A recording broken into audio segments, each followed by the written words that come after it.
নেপাল থেকে কেউ যদি সৌদিতে যায়, বাংলাদেশ থেকে লাগে 5 থেকে 6 লাখ টাকা, কারো 10 লাখ টাকা লাগে, আর নেপাল থেকে গেলে 1 লাখ টাকা লাগে। বুঝছেন তো মাঝখানে সিন্ডিকেটের টাকাটা কই যায়? এই ভণ্ডগুলা, এই চাঁদাবাজ, এই সিন্ডিকেটের যারা রাজত্ব চালায়, বিভিন্ন মন্ত্রী এমপির ছত্রছায়ায় তারা আপনাদের ভাগ্য নিয়ে ছিনিমিনি খেলছে। যারা আপনাদের ভাগ্য নিয়ে ছিনিমিনি খেলছে, এদেরকে টেনে হেঁচড়ে বাংলাদেশের রাস্তায় নামিয়ে তারপরে এদেরকে ভবিষ্যতে সাইজ করতে হবে। আমাদের ভাগ্য নিয়ে আর ছিনিমেনা খেলা আমরা কাউকে করতে দিব না।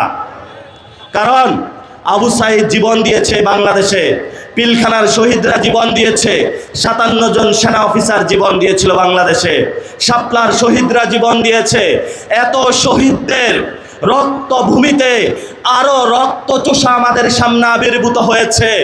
শহীদ জিয়ার ব্যানার নিয়ে, বেগম খালেদা জিয়ার ব্যানার নিয়ে এই বাটপারের দল, তোমার লজ্জা লাগে না? বেগম খালেদা জিয়ার ছবি নিয়ে তুমি হলো এখানে চাঁদাবাজি করো। বাটপারের দল, তুমি বেগম খালেদা জিয়া, শহীদ জিয়ার ছবি নিয়ে দুর্নীতি করো, বেগম খালেদা জিয়ার ছবি নিয়ে তুমি চাঁদাবাজি করো। কখনো কি বেগম খালেদা জিয়া বলেছে যে চাঁদাবাজি করতে? বেগম খালেদা জিয়া, শহীদ জিয়ার নিয়ে স্লোগান নিয়ে তুমি ভারতের দালালি করো। অথচ বেগম খালেদা জিয়া তোমাকে শিখিয়ে দিয়ে গিয়েছে 17 বছর আমি মৃত্যুর বরণ করতে পারি, কিন্তু অন্যায়ের সাথে আপোষ করব না। উনি বলে গিয়েছিল ওদের হাতে গোলামের জিঞ্জির, আমাদের হাতে স্বাধীনতার পতাকা। এই স্বাধীনতার পতাকা নিয়েই উনি সামনে চলেছেন এবং মৃত্যুবরণ করেছেন, তবু তাদের সাথে আঘাত করেন নাই।